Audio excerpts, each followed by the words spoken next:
Guns, bombs, knives, spears, violence. Security is of the utmost concern to everyone in the 20th century in New Zealand and around the world. But what will we do in the name of security? Hold someone against their own free will? These are not questions for me to answer nor for you to answer yourself. But noted security expert Dr. Paul Buchanan joins us in the second half of Up in the Mirror. Now we catch him when he was addressing a large audience with a recent visit of British MP George Galloway. So let's join him now and find out what he had to say about the pressing issues of security. As far as I can tell, there is no recorded instance of any Muslim in New Zealand being arrested, much less convicted, of a politically motivated crime. So for those reasons, I would argue with you, or argue to you, that statistically, New Zealanders stand a greater risk from tsunamis than they do from terrorists.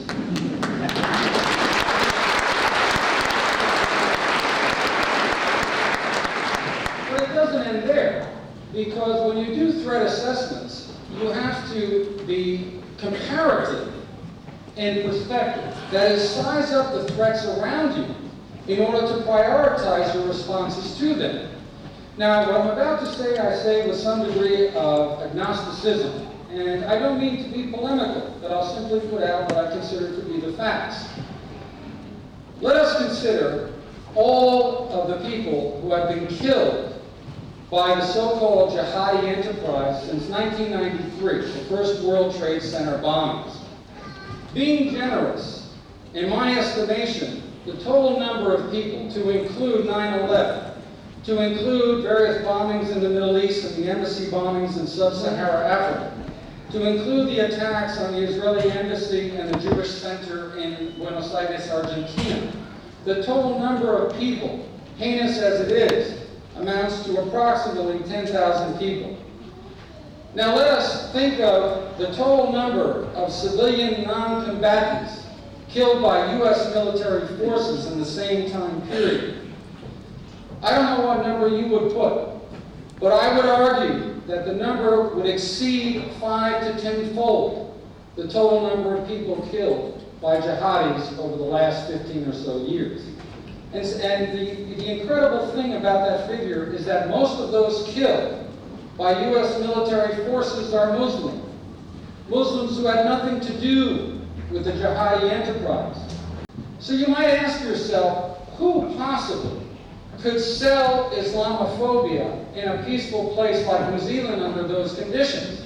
And I would simply point out that there are several groups. There are unscrupulous politicians who use fear-mongering and scapegoating in order to secure some measure of electoral advantage.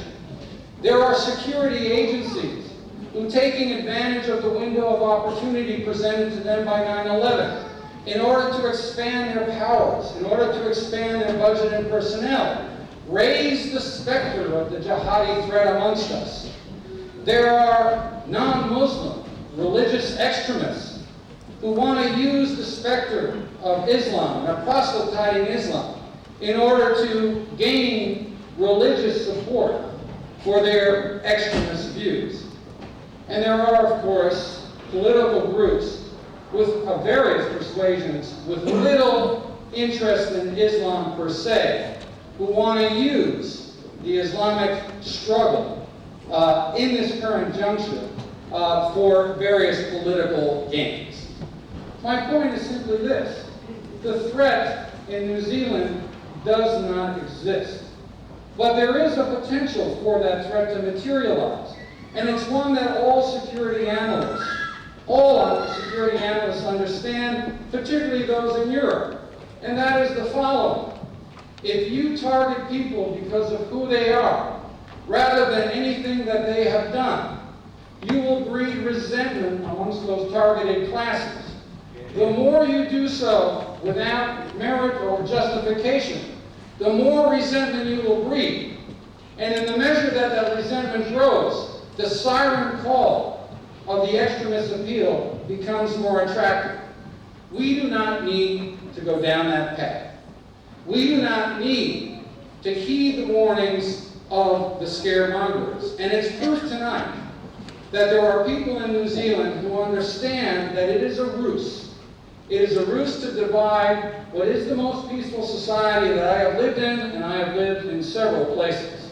And so I would urge you tonight to not limit your activities to reach out and understand other people, the other as it's called, in this room alone.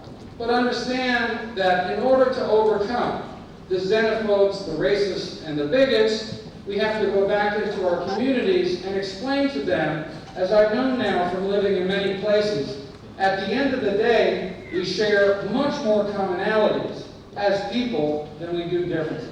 Thanks very much.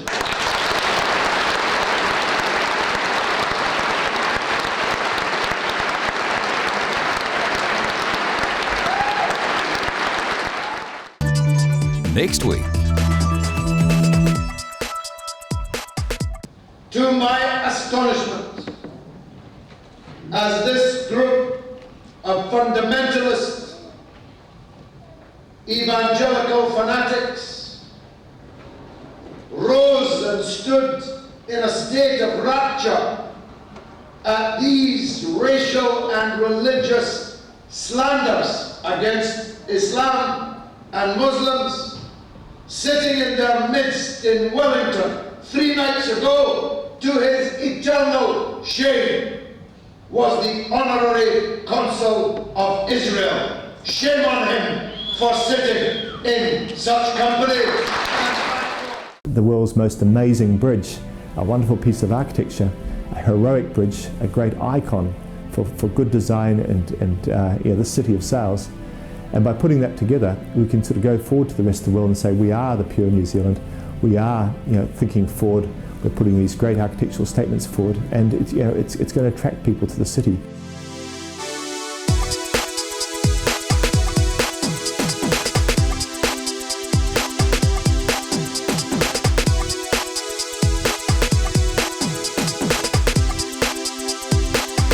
Up in the Mirror on satellite, cable and terrestrial network. And there we have it, the end of the show. Another week has come to an end. It's been fantastic here again, once again, sitting in front of you and presenting. Now, as always, I'd love to hear what you guys have to say.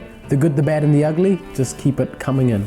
The place to email us at info@teamworkproductions.co.nz, and also please take the time to join us on the web at www.teamworkproductions.co.nz. There's a whole list of fantastic things, articles, videos. If you've missed the show, just click 24/7, 365 days in a year.